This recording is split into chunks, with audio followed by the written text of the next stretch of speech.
আসসালামু আলাইকুম, welcome to viewers, welcome to আমার নিউ ভিডিও।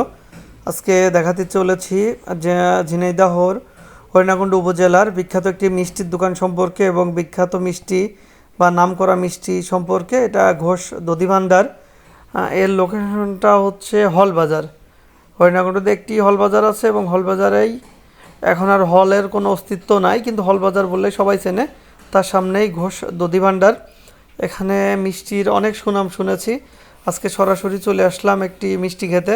নিজ উপজেলা হলেও হরিণাকুণ্ডুতে তেমন একটা আসা হয় না আমাদের, তো কাজের সুবাদে আসলাম, এসে ভাবলাম যে মিষ্টি খেয়ে যাব। এটা সেই রসমালাইকারি, সাথে চমচম আছে, কালো জাম আছে, বিভিন্ন আইটেমের মিষ্টি আছে এখানে। এর আগেও আমি অনেক আগে আসছি, খেয়েছি, কিন্তু প্রচুর নাম ডাক শুনি এখানকার রসগোল্লার এবং রসমালাইকারি, অনেকে দুধ রসমালাইও বলে। তো যাই হোক, আজকে দেখাতে চলেছি এটা রসগোল্লা। সাইজটা দেখছেন আপনাদেরকে, এটা 30 টাকা পিস। আর যেটা এখন আমি নিচ্ছি এটা হচ্ছে রসমালাইকারি। এর কেজি 400 টাকা আর এক পিস মিষ্টির দাম 40 টাকা।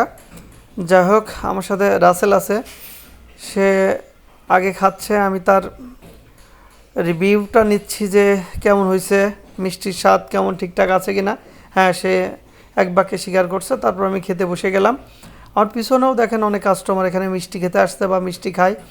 এখানে অন্য কোনো আইটেমের মিষ্টি আপনি পাবেন, অন্য কোনো আইটেম পাবেন না, শুধু মিষ্টিই পাবেন। আর এখানে বসারও তেমন একটা জায়গা নেই। আমি রিকোয়েস্ট করে আসলাম যে আপনারা একটু বসার জায়গা তৈরি করেন, নাহলে কাস্টমার এসে বসবে কোথায়, খাবে কিভাবে।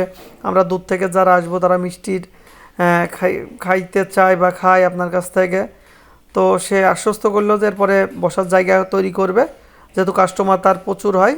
তো মিষ্টিটি আপনারা অবশ্যই খেয়ে দেখবেন। আমরা হরিণাকুণ্ডবাসী যারা আছি তারা তো অবশ্যই জানি, আর বাইরে থেকে আপনারা খেতে আসলে লোকেশন অনুযায়ী অবশ্যই খেতে আসবেন।